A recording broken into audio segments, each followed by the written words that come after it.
What's up, Niner fam? My name is JT Magnum. Welcome back to Niner News. Bad news this week has the 49ers lost to the Carolina Panthers 46-27 in Carolina. Although it was a valiant effort by the 49ers to come back from a 31-10 deficit to bring the game to 34-27, only to see it all crumble and all fall, all after a dropped pass by Vance McDonald. We'll get to that in just a second. But first, let's talk about the offense. The 49ers played a pretty decent offensive game. And by decent, I mean not great. I mean, I know they scored 27 points, but it's all mostly, Carolina had 4 turnovers in that game. So, the Niners were able to capitalize a little bit on that. But 27 points, and it seems like a great offensive effort, but really it wasn't. The 49ers didn't gain a lot of yards. They weren't running the ball well. They only ran for, I believe, 65 yards the whole game. Gabbert was just... Let's talk about Gabbert. Gabbert was all over the place with his accuracy. I would say that his accuracy is just absolutely horrible right now. I don't know what's going on with him. I thought he was a little bit more accurate of a quarterback. You guys heard me say it before. I personally liked Gabbert better than Kaepernick. I thought he was a better fit for this offense because I feel like he's a better pocket passer. He's better in the pocket. And he was. He was fine in the pocket. The problem with him is his accuracy. He's fine in the pocket. He stays in the pocket very well. PFF Stats just put out something on him actually to prove my point. He did well in the pocket. The problem was when he throws and he had protection, he was so inaccurate and so horrible that his rating was like a 40-something combined quarterback rating. And then when he was under pressure, actually getting hurried, he had like a 110 rating or something like that. Unbelievable. That's like reverse stats from what you're supposed to be. When a quarterback has time, he's supposed to be able to see the field, be able to deliver on time, and he was just delivering balls that were all over the place, balls that were getting tipped, balls that were getting intercepted late, but balls that were just all out of whack, and it was just horrible, and it was just annoying to watch. It actually made me wish that Kaepernick would come in at one point, because I was just getting tired of seeing it. And I was like, you know what, just bring Cap in. Let's see if he can maybe, capitalize on something. Even though I think that Cap is not accurate as well. I don't think Cap's an accurate quarterback. Now, I know he's got the talent. I know he could run. I know he's got the arm. He's got, he seems to have all these intangibles. I get it that Cap is that guy. But he just hasn't shown me anything. He hasn't shown me that he can read defenses. It's not just about having the physical, talent to do it. It's not about having, because tons of people have, athletic ability to be able to do it. It's about having the mental, aspect of the game to be able to read defenses, to be able to process what's going on with the defense and be able to deliver the throw on time with accuracy. And on top of delivering it to them before the receiver even breaks to the ball, so that way the receiver has a chance to catch it and the cornerback doesn't. It's that kind of stuff that Kaepernick doesn't have. People think that I just don't like Kaepernick. That's not what I don't like. I don't like that he doesn't seem to throw wide receivers open. Good quarterbacks throw wide receivers open. Good quarterbacks deliver the ball on time in wide receivers' chest, hands, whatever, to a point where cornerbacks can't get it. Kaepernick throws a low trajectory ball. For a guy that's 6'5", he gets a lot of passes batted down the line of scrimmage. He gets a lot of balls intercepted because he just throws it so low. He doesn't throw with touch over the DBs, and it drives me nuts, or over linebackers. And that's what happens with Kaepernick. So that's why I don't like Kaepernick. But yesterday I was wishing he would come in just so I could see something different, because Gabbert hasn't shown me anything. So the offense was horrible in that aspect. Carlos Hyde, he was another one that just did not play well. I don't know if it was a combination of the offensive line, who, by the way, got a great grade from PFF, but still, I don't know if it's a combination of him and the offensive line, or him just not doing anything, or what Carolina was doing, but he was just not playing well, and he had that fumble, which, by the way, I don't think that was a fumble, but we'll talk about that in a second. He just wasn't playing well. I didn't think he did good. Sean Drawn actually did okay, I thought, for the most part. He was actually one of the bright spots at running back yesterday. And the offensive line. The offensive line played amazing. They did give up 2 sacks, but compared to last year, that's just amazing. And the sacks were given up at the end of the game when Carolina's pretty much was up. So 1 sack came later. They didn't give up their first sack until the 4th quarter of yesterday, I believe. So that was like almost 8 quarters before they finally gave up a sack. That's pretty good, especially the way the offensive line was playing last year. So that was a plus. Not really much to talk about in that offensive game, but At one point, they were down 31-10, and they stormed back. They got a field goal off of a turnover from Cam Newton after he fumbled, and then they get the ball back and they score off of a Blaine Gabbert run to make it 31-20, and Carolina scores to make it 34-20, and then San Francisco comes right back. The 49ers come right back and score with Vance McDonald on a 75-yard run on a vicious block, too, by Quentin Patton. I don't know if anybody saw it. He blocked the living daylights out of Luke Kuechly, sent him out of bounds, and it was just crazy. But they scored on that play, and then they get the ball back. And this is what I'm talking about. 34-27. They get the ball back, and Vance McDonald has a throw perfect from Blaine Gabbert. One of his many not so perfect throws, but no, one of his only few, perfect throws here and there that he actually, delivered the ball right to his hands. And Vic Brick Hands McDonald drops the ball. He could have just it was basically almost the same play. He could have just raced into the end zone again, another 70-something yards or whatever, how long it was where he caught the ball. And, the game would have been tied right there. I mean, who's to say we would have won? I mean, maybe we still would have lost because we weren't really stopping Carolina on the day defensively. Who's to say we wouldn't have been pumped up and we would have got the ball back, or, who knows what, we go down the field and kick a field goal. Who knows? We don't know because we'll never know, because dude dropped the ball. Very next play, Blaine Gabbert throws an interception. He tried to force it in to Jeremy Curley, and Luke Kuechly picks it off. So, and the rest was history after that. It was over. It was over right after that, because Carolina scores, and next thing you know, we get the ball, and Gabbert throws another interception. Carolina scores. It was just one after the other. And next thing you know, the score is 46-27. The game's over. So, hats off to them for coming back, but still at the same time, the 49ers did not play well, and they deserved to lose, period. The defense, it was good, yet atrocious at the same time. There was so many lackadaisical plays with the Greg Olsen play with Antoine Bethea. Antoine Bethea sucks in coverage. I do like Antoine Bethea at times, but sometimes he just laps in coverage, and I don't know what his focus is, or what he bites on play action. I don't know what it is with him, but Greg Olsen should not be deep by that much, and should not be able to outrace him to the end zone like the way he did. But Bethea just pulled up. I was like, what is the deal with this?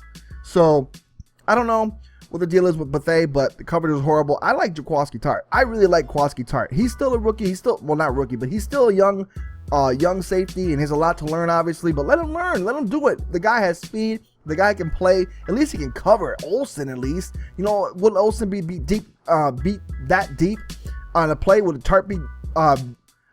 Would Tartt be beat that deep? That was so hard to say. Try to say that 10 times fast.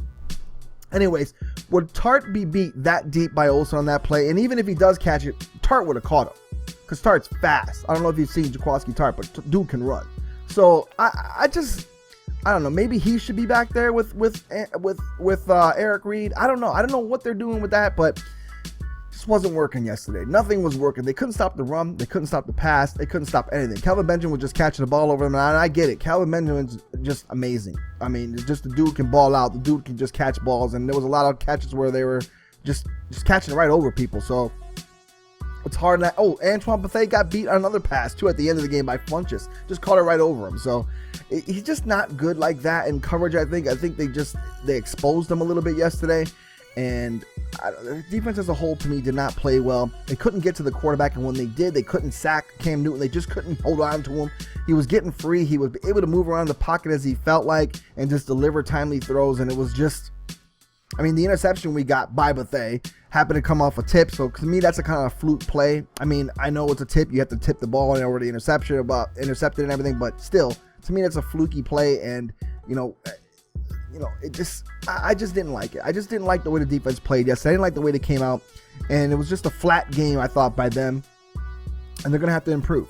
We can't win them all. You can't expect the 49ers to win every game. I would love them to win every game, but you can't expect it. You gotta look at the positives, you gotta look at the negatives, and you gotta hopefully go to the drawing board and fix those. I hope they do that. I hope they make some adjustments.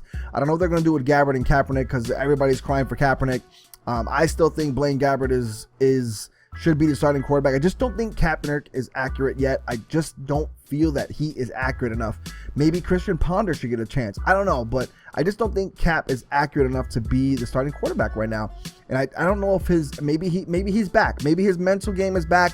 Maybe the way he feels is back or whatever, but I just don't know if he has the ability to do that, especially not this game against Seattle. I don't think he should play against Seattle. They should let Gabbert roll against Seattle, see how he does, and let him play. But Kaepernick's first game should not be against Seattle. Of all the teams, they just make him look so bad all the time. I don't want him to have his psyche completely blown up by this Seattle team again and have him just put in a way where he never has confidence again. So I don't know. We'll see. But the last thing I want to talk about is the referees. I don't usually, I sometimes talk about refs when I see bad calls, and a lot of people think I'm biased just because I'm a 49er fan. I'm not. When I watch NFL football, you'll see, if you follow me on Twitter, you'll know that I tweet about a lot of games. I tweet about Monday Night Football games. I tweet about all the Sunday games. I have the NFL package. I watch a lot of games. And not just while I'm watching 49er football, just all the time. Like, I'm always watching games. So when I see things that I don't like, I always call them out on it. And I say, that play wasn't a fumble, or that play wasn't this, that play wasn't that, and I'll call it for other teams. Sometimes if the 49ers get away with stuff, I'll even say the 49ers got away with that there. That shouldn't have been called, or that should have been a penalty on the 49ers. They got away with it. I'll even say that against my own team because I like to keep it real.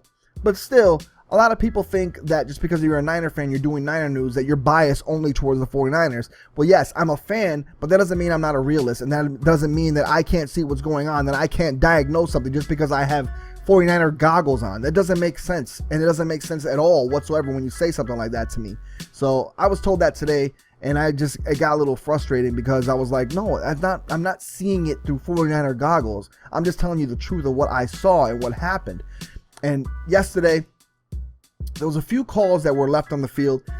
One in particular holding the Panthers were holding at least maybe 3 to 4 times I saw serious holding, like as in like yanking of jerseys and 49er players as they were trying to get to Cam Newton. Would they have sacked Cam Newton? Who knows? Probably not, because we didn't sack him all day and it was hard to get to him as it is, and he was eluding everybody. So who's to say they wouldn't? But they still have to be given the opportunity to have penalties called, and they were just yanking dudes. Now, there was a lot of holding calls on Carolina that were called, but just seemed like there was a lot more that wasn't called. You know what I'm saying?